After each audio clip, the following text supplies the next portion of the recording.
Are you doing something wrong if your Montessori home environment doesn't look or feel like a Montessori classroom? Well, that's a question that I asked myself when I left the classroom as a former Montessori teacher and started homeschooling my two kids. They were 7 and 3.5. I had been a guide for over a decade, and both of my children had spent the first years of their lives in Montessori schools. So I thought it would be really effortless to transition from the classroom into a homeschool environment. So what I did was I purchased the materials that I knew my children were going to need now and into the future. I set them up. I made my little living room look a lot like a Montessori classroom with the shelves, with all of the materials as neatly organized as I could. And I thought that by setting things up that way, my children would be really excited to get lessons from me. And nothing could have been further from the truth. Once my children realized that they were at home, they didn't want to be held to the same kinds of expectations as they had been in the classroom. And there was a huge learning curve for me to release my expectations of how children should behave and what Montessori should look like at home. It took me a while to figure it out, and I want to share my experience with you so that hopefully your path will be a little bit smoother. What I realized when my children were refusing my lessons was that I couldn't force them. In the classroom, we don't force children to come to lessons, but the environment is such that they don't really have a lot of other things to do. They cannot head up to their bedroom and listen to an audiobook the whole day. They can't run outside and go play at the next door neighbors. So, in a school environment, children are more motivated to engage with what's around them. There are more limited choices, if you will, even though there are more materials than what you would have in a homeschool room. There are fewer choices, there are clearer boundaries, and there are other children who, many of them, have already understood this and are settling down into work. Now, when you're in a homeschool environment, especially when you're just starting out, there's a lot of freedom. There's a lot of freedom in homeschooling, and the children want to enjoy that freedom. And so, what I ended up doing was putting away the materials after many failed attempts at giving lessons.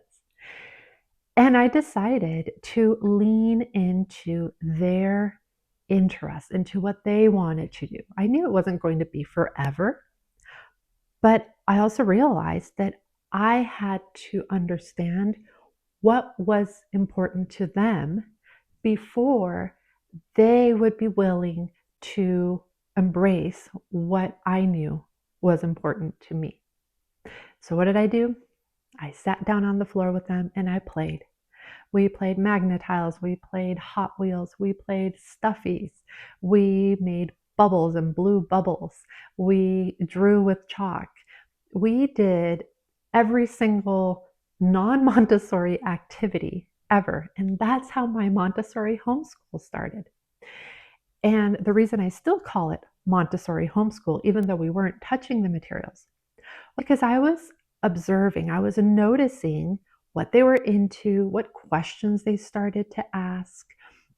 I was noticing how they were engaging with their toys, how they were engaging with each other. And all of that became really important information. It became data that I then used to very gradually start to connect them to the materials. But the reason I was able to connect them with the materials was because I started with what they were interested in and where they were emotionally and intellectually. So little by little, as they started asking questions, I started saying, hey, there's a chart that can show us that, or there's a material that can help us calculate that.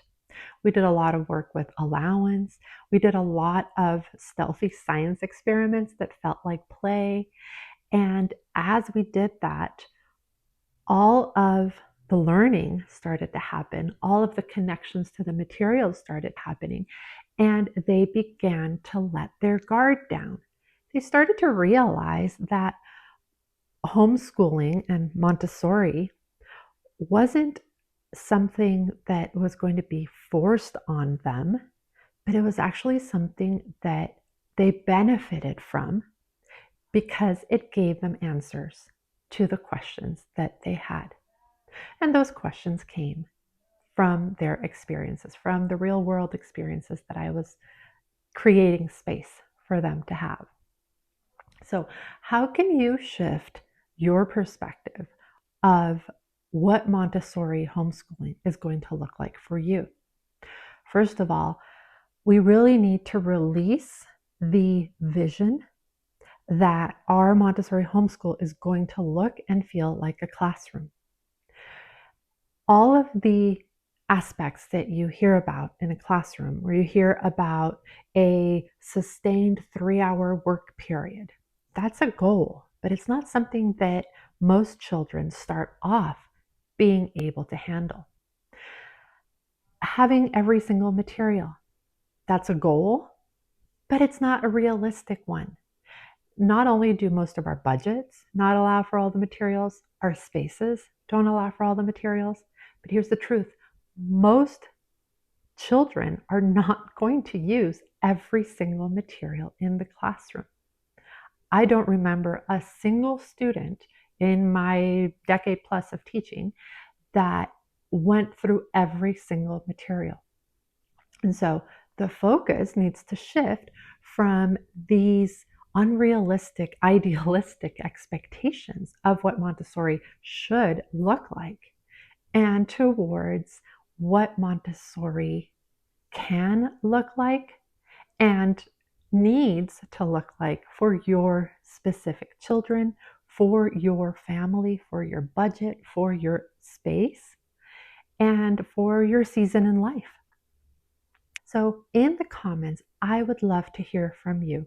What is an obstacle that you are noticing when it comes to either starting or continuing your Montessori homeschool experience? Let me know and let's chat about it.